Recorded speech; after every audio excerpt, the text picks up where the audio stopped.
Guys, sekarang ini brand laptop lagi gencar-gencarnya nih buat ikut persaingan di pasar laptop gaming. Ya secara banyak gitu gamer-gamer yang main gamenya tuh di laptop, termasuk gua sih sebenarnya. Nah, buat lu yang nyari laptop buat productivity tapi yang ukurannya tuh tipis, kecil, ringan gitu kan, memang pilihannya nggak banyak coy. Jadi memang berasa anak tiri. Tapi tenang, beda nih sama HP yang masih peduli banget sama lu coy. Kenalin nih, HP Spectre X360, laptop kompatibel dengan spek yang bisa menunjang aktivitas produktif lu. Ini prosesornya udah pakai Intel Core Ultra 7, GPU-nya Intel Arc, layar 2,8K, panelnya udah OLED, touchscreen, dan ada stylusnya juga. Dan yang pasti udah sertifikasi Intel Evo. Kurang apa lagi coba nih laptop? Penasaran sama performanya? Bareng Gojeng di Kotak Game, mari kita bahas.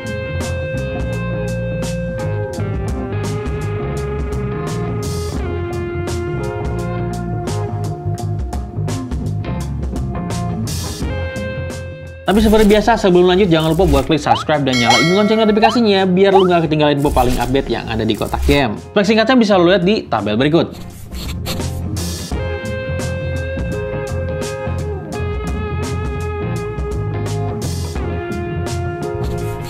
Oke, tanpa berlama-lama langsung aja kita unboxing. Jadi dalam paket penjualannya itu dapat apa aja coy? Ini boxnya putih, ada tulisannya HP, logo HP depan, terus ada tulisan Spectre, terus ada gambar-gambarnya di samping yang nunjukin penggunaan atau model laptopnya tuh kayak apa aja. Jadi kita tuh bakal dapet unit laptopnya kayak gini nih, ya kan? Terus dalam kompartemennya tuh ada charger yang udah Type C 65 watt ya. Jadi memang laptop ini nggak butuh daya gede-gede gitu. Sama dia ada power yang ke outletnya juga. Apalagi ya?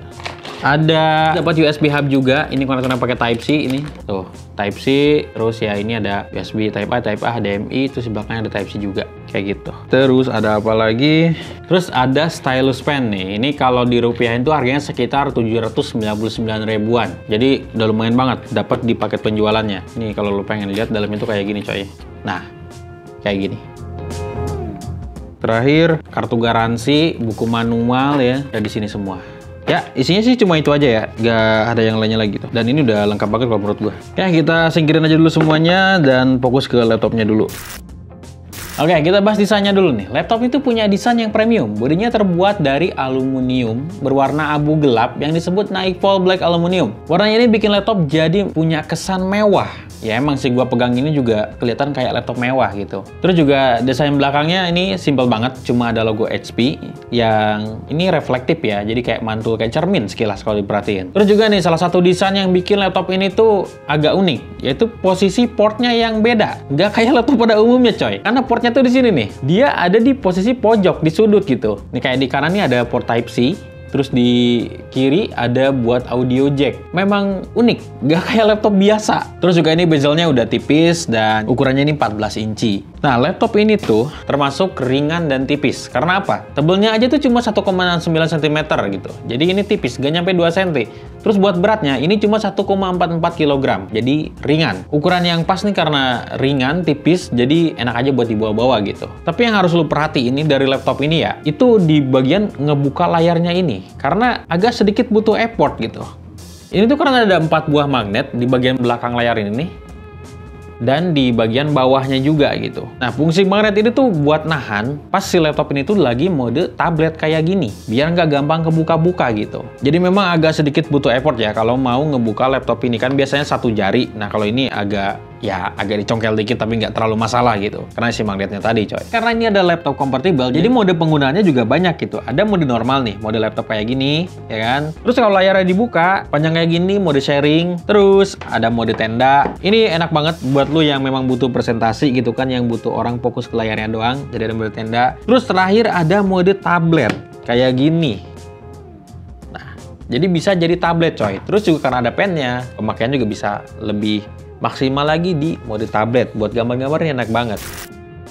Oke, terus buat layarnya nih, ini ukurannya 14 inci, resolusinya tuh 2,8K, jadi 2880 kali 1800p, aspek rasionya 16:10, jadi layarnya ini bentukannya luas banget. Panel yang dipakainya ini udah OLED, ini udah 100% di IP3, jadi cocok banget nih buat yang memang desain grafis ataupun editor video yang butuh color grading, yang butuh akurasi warna tinggi, ini udah cocok. Terus juga ini udah touchscreen yang support multi-touch, terus juga ini support stylus pen, ya karena di boxnya juga udah dapet gitu kan. Refresh rate-nya ini 48 sampai 120 Hz, jadi dynamic. Ya udah asik lah ya, 120 Hz di laptop productivity itu udah overkill, tapi bagus. Nah, untuk proteksinya udah pakai Corning Gorilla Glass NBT dan anti reflection. Terus juga ini udah low blue light dan kecerahan puncaknya itu nyampe 500 nits. Jadi lumayan terang ya. Terus kalau lu perhatiin di bagian atas layarnya itu ada webcam HP Wide Vision Infrared Camera 9 megapiksel yang bisa merekam sampai resolusi 1440p di 30 fps. Jadi beneran resolusinya tinggi banget si webcamnya ini. Terus buat proteksi si webcamnya ini ada shutter fisik, tapi cara ngoperasiinnya itu pakai shortcut di keyboard. Jadi ya bisa ditutupin, masih aman buat privasi ini oke. Terus juga ini udah support Windows Hello buat unlock laptop pakai scan wajah. Jadi pas misalkan lu nggak di depan si laptop ini, dalam waktu tertentu ini tuh bakal ngunci sendiri alias kunci otomatis. Tapi ketika ada wajah lu gitu kan ngeliatin laptop ini bakal otomatis nyala, terus bakal otomatis nge-unlock juga gitu. Ya canggih banget sih ya kan. Terus untuk mikrofonnya ini udah pakai dual array microphone yang udah ditempelin teknologi temporal noise reduction. Jadi mikrofonnya ini udah aman banget ya buat dipakai meeting dan segala macamnya gitu, karena udah punya noise reduction, suara luar nggak akan masuk. Jadi gimana dengan kualitas webcam dan mic-nya? Ya kualitasnya bagus banget buat keperluan Zoom, meeting, video call ataupun live streaming ini udah oke banget.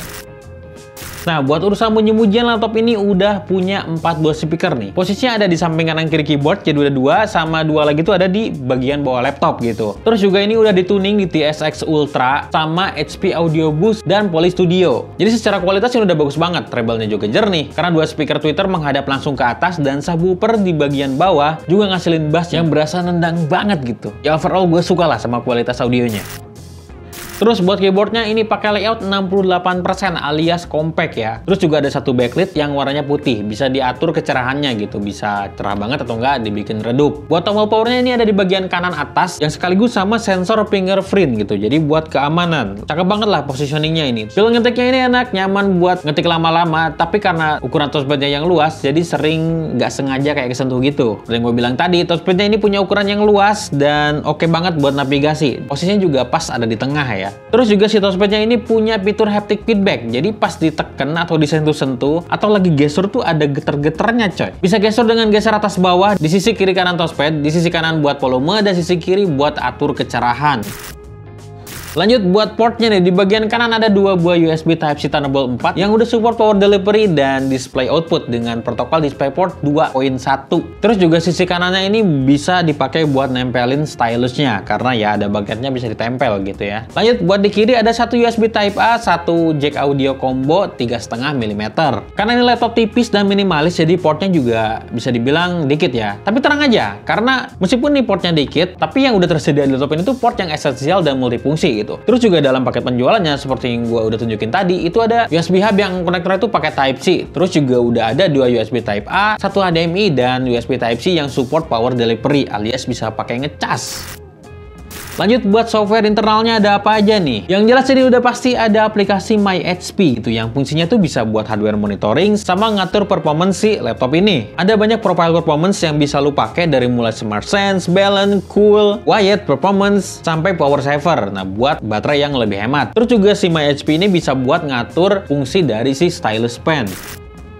Stylus pen yang dikasih di paket penjualan ini adalah stylus pen HP Rechargeable MPP 2.0 Tilt Pen dengan warna Nightfall Black. Jadi warnanya ini senada ya sama warna si laptopnya. Harga si pennya ini setara 799.000 alias ya hampir 800 ribuan gitu kan. Yang udah include di dalam paket penjualan. Jadi istilahnya udah dapat bonusannya tuh.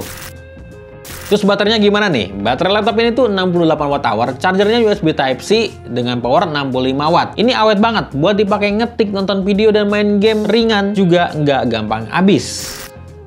Sekarang kita cari tahu performance dari si laptop ini. Laptop ini pakai prosesor Intel Core Ultra 7 155H yang punya clock speed up to 4,8 GHz dengan 16 core dan total 24 thread. Untuk urusan grafis, dia pakai Intel Arc Graphics dan RAM-nya ini udah 32 GB LPDDR5X yang speednya nyampe 7647 MHz. Jadi ini kenceng banget dan gede coy si RAM-nya ini. Untuk storage-nya udah pakai SSD 1 TB PCIe Gen 4 NVMe SSD yang chipnya itu pakai TLC. Jadi speednya ini pasti kenceng coy. Dari hasil pengujian Crystal Disk Maxi Storage-nya ini, sequential read-nya mencapai 7064 MB per second. Terus untuk sequential write, dia nyampe 5689 MB per second. Jadi ini beneran kenceng banget gitu ya kan. Buat transfer file ini jadi kenceng banget. Lanjut kita benchmark Synthetis dulu nih. Software-nya kita pakai PC Mark 10, 3D Mark Cinebench R20, Geekbench 6 di mode performance dan mode Smart Sense. Hasilnya bisa lu lihat di tabel berikut. 3D Mark Fire Strike di mode performance score itu bisa nyampe 8154, yang dimana ini gede banget untuk sebuah laptop yang sangat tipis. Lanjut tes productivity di laptop ini. Render video 4K berdurasi 5 menit di Adobe Premiere Pro dan render 3D di Blender. Hasilnya render video 4K berdurasi 5 menit di Adobe Premiere Pro dengan OpenCL itu cuma butuh waktu 4 menit 2 detik. Beneran ngebut si laptop ini coy. Terus buat render 3D di Blender dengan file tes BMW, pakai CPU itu butuh waktu 4 menit 47 detik.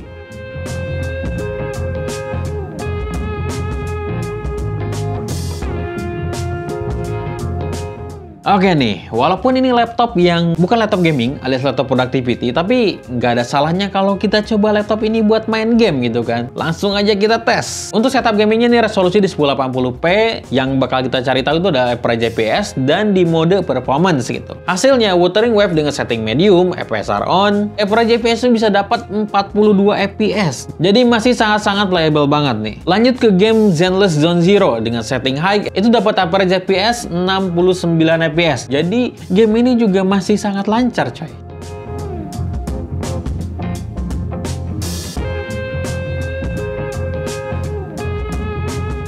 Next, kita tes game e-sport. Yang pertama kita tes Dota 2 dulu dengan setting kompetitif, itu maksimal FPS-nya bisa nyampe 161 FPS. Jadi masih lancar-lancar aja nih. Lanjut ke game tembak-tembakan sejuta umat, yaitu Valorant dengan settingan low, maksimal FPS-nya bisa dapat di angka 209 FPS. Ini juga lancar-lancar aja.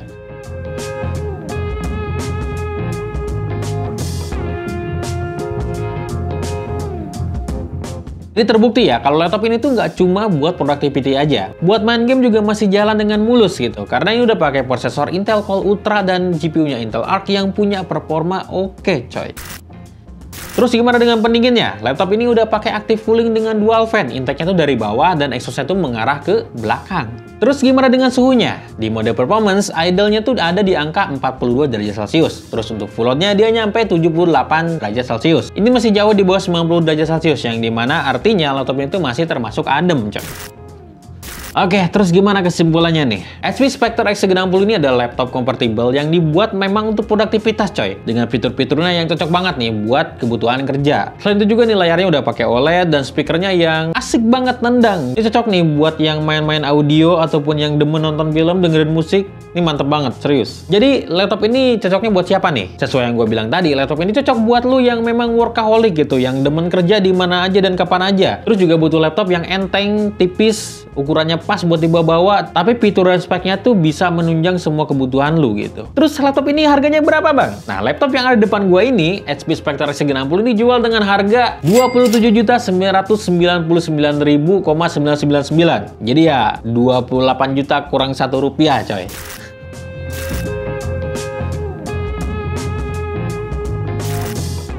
Nah itu tadi review HP Spectre X360 dari Kotak Game. Like video ini kalau lu suka, share kalau menurut lu video ini bermanfaat. Jangan lupa juga subscribe, terus nyalain lonceng notifikasinya, follow semua sosial media Kotak Game, biar lu gak ketinggalin info paling update yang ada di Kotak Game. Gue Ujang pamit undur diri, see you next time in the video, and bye-bye.